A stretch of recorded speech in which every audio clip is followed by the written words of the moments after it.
Que ações podem se beneficiar aí mais à frente com essa queda da taxa Uhum. de juros? O que está acontecendo com a AS Brasil? Perguntando sobre a Eng, o que você acha da Eng? Professor, BBSE3, BB Seguridade, o que você acha? O que você acha? Vale tá barata agora? Qual é uma estratégia boa para o iniciante? E uma pergunta que fazem muito: quantos ativos tem na carteira? E na bolsa de valores, dá para ficar rico começando a investir com pouco dinheiro? Que ações podem se beneficiar aí mais à frente com essa queda da taxa Uhum. de juros que, pelo que o mercado acredita, já está ali focada nos 9%, né? Né. Eu acho que, o primeiro grupo de ações que se beneficia muito são as ações que estão muito endividadas, ações com dívida grande, né. E que, às vezes, eu vejo muita gente falando, muito educador financeiro falando: "Ah, a dívida é ruim". Não, às vezes a dívida é boa, né, às vezes a empresa ela se endivida porque ela consegue com aquela dívida, ela consegue se alavancar, consegue, né, Fazer As projetos. fazer aquisições, né? projetos, aquisições. Então, assim, nem toda dívida é ruim. O problema é quando você contrata uma dívida e os juros vai para 13%, 14%. Aí isso impacta muito. Então a gente vê muitas empresas hoje estão com lucro negativo, porque você vê, quando você chega na conta juros, né, pagamento de juros de empréstimo, ela está muito alto. Então, às vezes cai 1%, 2% aquele custo que a empresa tem para pagar suas dívidas, pagar seus empréstimos, né. Cai de 100 milhões no trimestre para 50 milhões, para 60 milhões. Vira lucro às vezes, Então, né? assim, e ela deixa de dar prejuízo e passa a ter lucro. Ou então ela tem um lucro pequeno e começa a ter um lucro maior. Então, assim, eu acho que vai impactar muito positivamente as empresas que estão mais endividadas, as empresas de varejo que estão sofrendo muito, estão apanhando muito na bolsa. Você vê Casas de Bahia, Magazine Luiza, né? Lojas Renner também, caiu, estava quase 40, R$ 50, caiu bastante. Então, varejo em geral sofreu bastante, shopping center sofreu bastante, com essa questão dos juros. As construtoras também, né, sofreram muito, porque os juros impacta as decisões de consumo das pessoas, né. Sim. Juros altos, ele dificulta o financiamento, dificulta o crédito, então isso tudo impacta nas empresas. As empresas com juro alto também, elas investem menos, né, porque é mais caro você captar dinheiro para investir, pra você contratar. Então, os juros caindo, você tem esse benefício de uma maior demanda em termos de consumo e em termos de investimento também.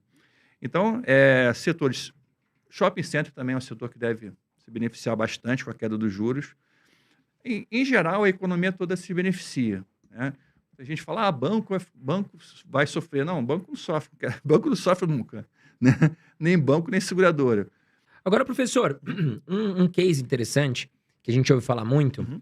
e essa semana nós tivemos algumas notícias que impactaram a empresa, Hum. foi a AES Brasil, né? Que é uma elétrica e ela tá muito no hype, digamos assim, porque o Barsi é um dos grandes investidores. É. E aí a galera agora tá, né? Muita gente que comprou, às vezes porque o Barsi investe e tal. Muitas pessoas acabaram comprando sem conhecimento, então meio perdidas. O que tá acontecendo com a AES Brasil? Ela deve sair do Brasil, né, deve sair do país, E né. isso aí tá impactando a precificação da empresa, no caso. Exatamente. Ela foi uma das maiores pagadoras de dividendo, né, recente. Eu ganhei muito dividendo com ela. E mas ela já mudou esse perfil há bastante tempo, né, ela já tem mudado o perfil dela inclusive ela estava na nossa carteira da Veja Research de dividendos, e a gente passou ela para a carteira de valorização, porque a gente entendeu que ela não iria pagar bons dividendos em 2023, não pagou, Uhum. né, e não deve pagar em 2024, né. Então, assim, essa questão dela sair da bolsa, também sair do Brasil, não está também 100% certo ainda, mas é um movimento que ela deve fazer, né, ela já saiu de outros mercados também, eh, por conta de incerteza, né, a gente não pode ser que ocorra uma fusão, outra empresa compre ela também. Então Mas isso assim, é ruim ou bom pra ela, professor? Porque no curto prazo as ações estão caindo. é, Talvez o pessoal assustado com as notícias, mas afinal, isso é ruim ou bom pra empresa, no caso? para a empresa é bom. E aí, e as Para o ações acionista caindo, né? para o acionista, né, o que acontece, muita gente que tinha ações da AES era porque eram pessoas que focavam em dividendos, Ah, sim, tá. né. Então como o pessoal está entendendo que ela vai deixar de pagar dividendos, o pessoal está vendendo, Tá. né. Então assim, aqueles fundos de dividendos, né? Os grandes investidores que gostam de dividendos, o pessoal tá vendendo a ação. Falou, não quero mais ficar com essa ação, porque ela não vai me dar mais os dividendos. Então, assim, Sim. tem muita gente vendendo, tem uma pressão vendedora forte em cima dela, né? É por isso que eu falo que, às vezes, a pessoa ver uma dica na internet não é a melhor estratégia.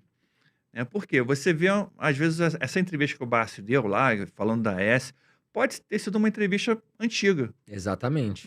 Não sei quando que foi gravado isso. Às vezes foi gravado em 2020, 2019. Às vezes ele já até mudou a cabeça dele sobre a empresa, né? Exato. Às vezes, não sei, às vezes ele nem está mais comprando, às vezes ele está vendendo.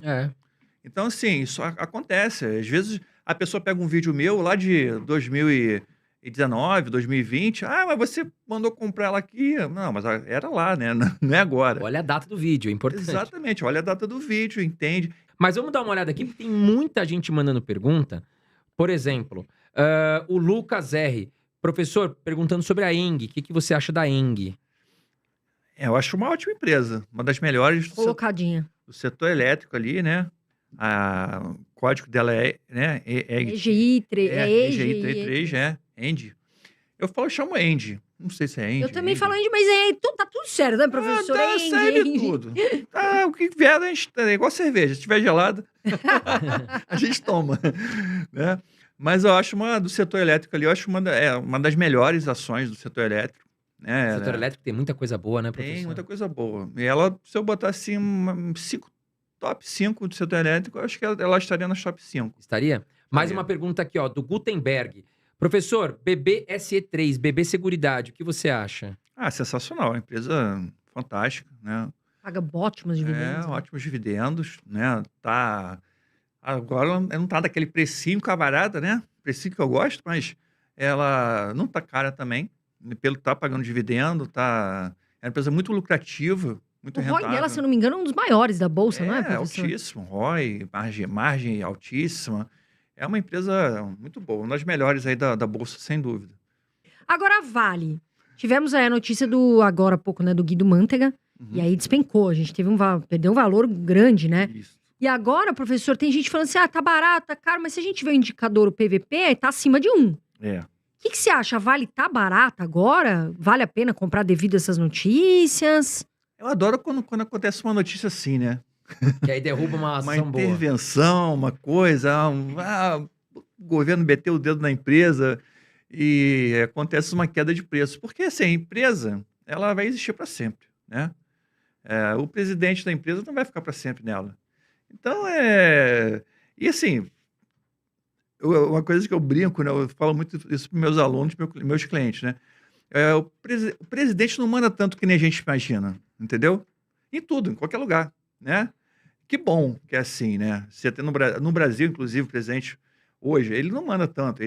Você tem um monte de forças ali que estão podem barrar decisões. Estão contrabalançando, tem que se aprovar, tem o Congresso tem que votar, tal. E o presidente de uma empresa, a mesma coisa. Ele não vai chegar lá e opa, agora é assim, vira aqui, tira ali, entendeu?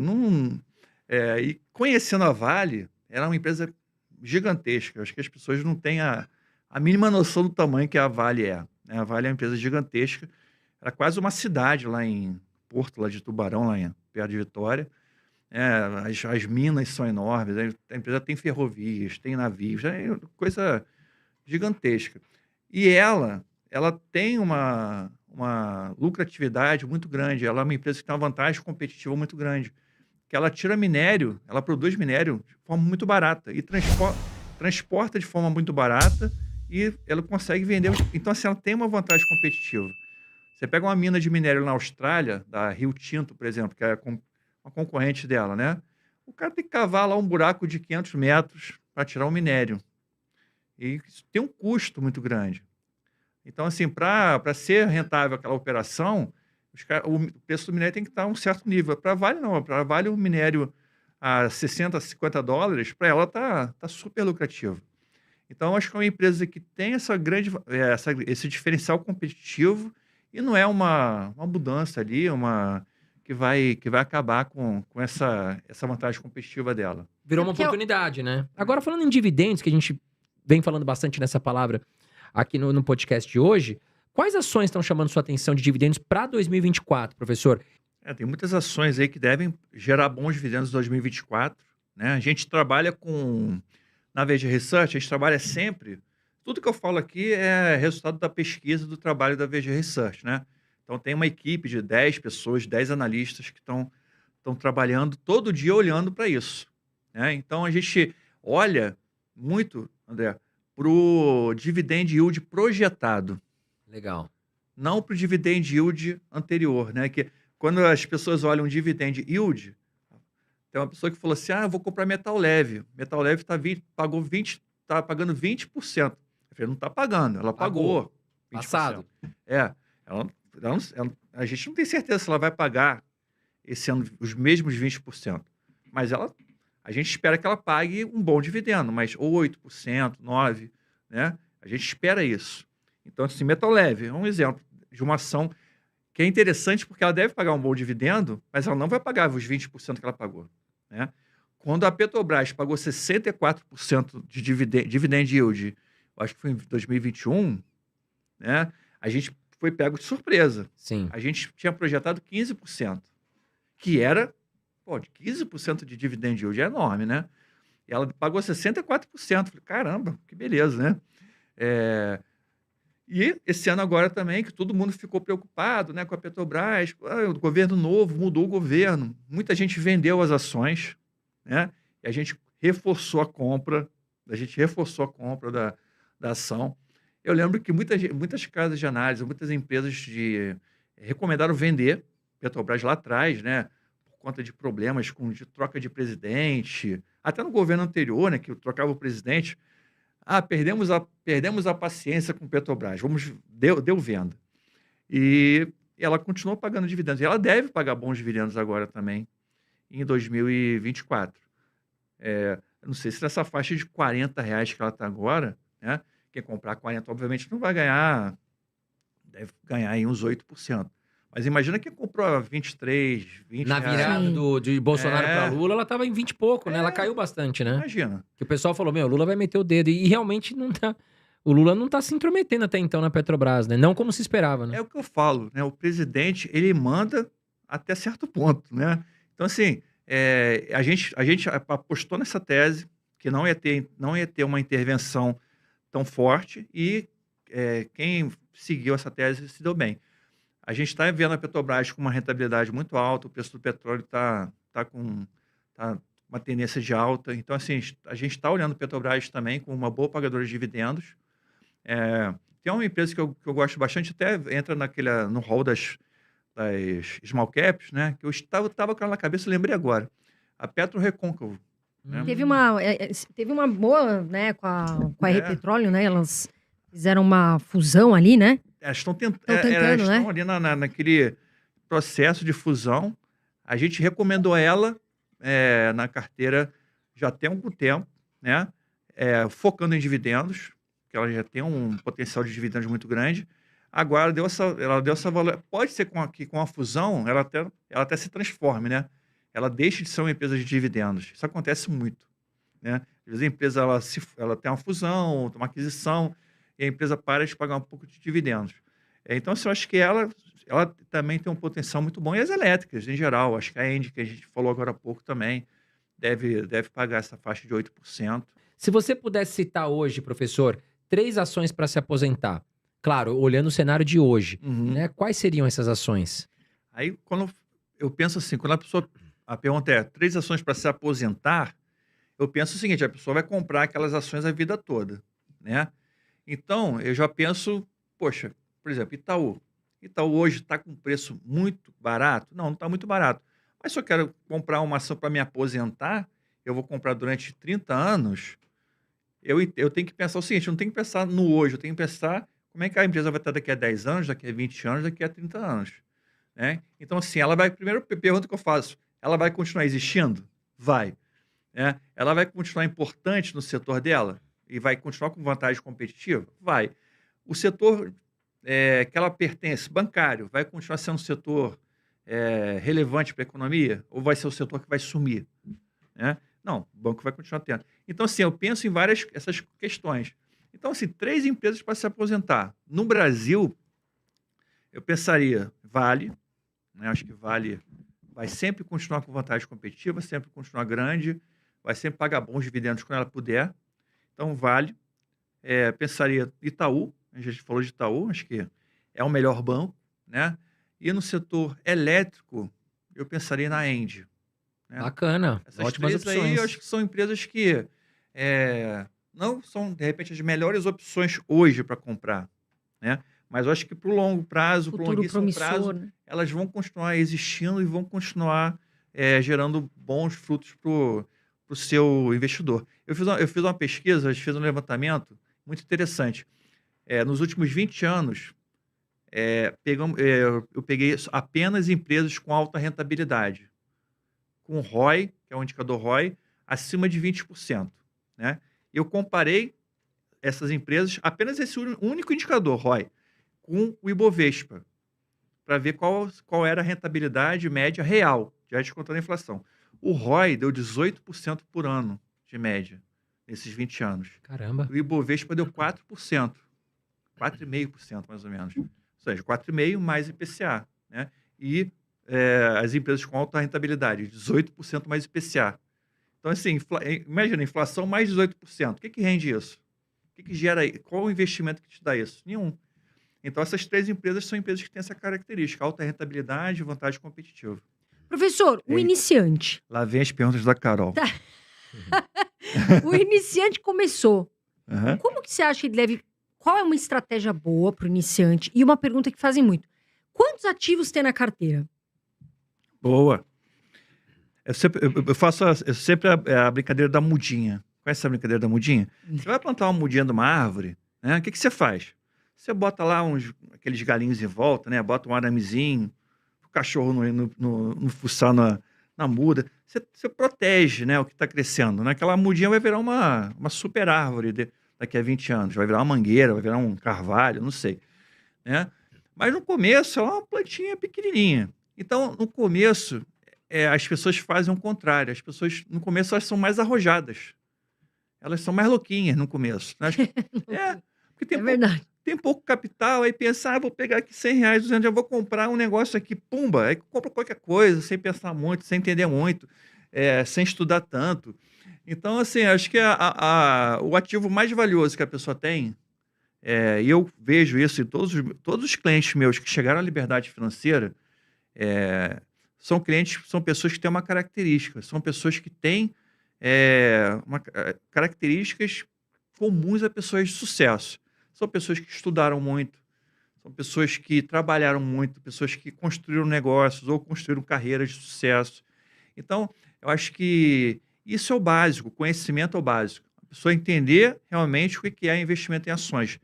É muito melhor a pessoa comprar um livro sobre investimentos, sobre o Warren Buffett, do Benjamin Graham, do Décio Bazin, do que comprar uma ação. Então, se você vai começa a aprender, né? Compra aqui o curso do professor Vicente Guimarães. Exato, né? estude, né? Nossa, porque a pessoa tem um direcionamento correto no começo do que ela tem que fazer é fundamental. Então, acho que o primeiro passo é conhecimento. Não colocar o carro na frente dos bois, né? Que nem falava minha vovó. Então, assim, você vai aos pouquinhos aprendendo. E depois, né, não seja maluquinho, né? Começa a fazer as coisas de forma conservadora. Ninguém aprende a nadar e sai nadando aí Já vai surfar lá atrás. Né? Vou lá pro mar aberto, nadar no mar aberto. Não dá, você vai morrer afogado. A pessoa começa a nadar no rasinho, né? Coloca uma boia no braço. Uma boia no braço, nada com a pranchinha lá, batendo perna. Ou seja, você vai aos pouquinhos nadando. Então, você tem que fazer a mesma coisa no mundo do investimento.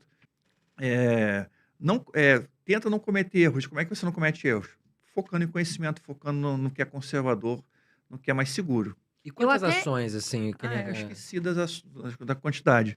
Eu acho que para começar, 5 ações tá bom. Já dá para diversificar bem, né? Já dá para diversificar. Principais setores aí. 5, daí depois vai aumentando aos pouquinhos, 10. Mas a quantidade de ações, Carol, que muita gente se preocupa com isso, né? Acho que no começo 5 tá bom, mas depois de um certo tempo, depois de 10 anos investindo, quem chegar lá, né? Quem chegar 10 anos investindo, 20 anos investindo, vai estar muito bem em ações. Quem chegar lá de 20 anos, a pessoa vai ver que ela vai ter 30 ações na carteira, 40 ações, porque é natural.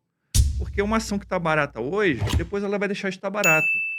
E a pessoa não vai vender, porque, como eu falei, né, ela comprou a ação por, sei lá, R$ 10, a ação está 50.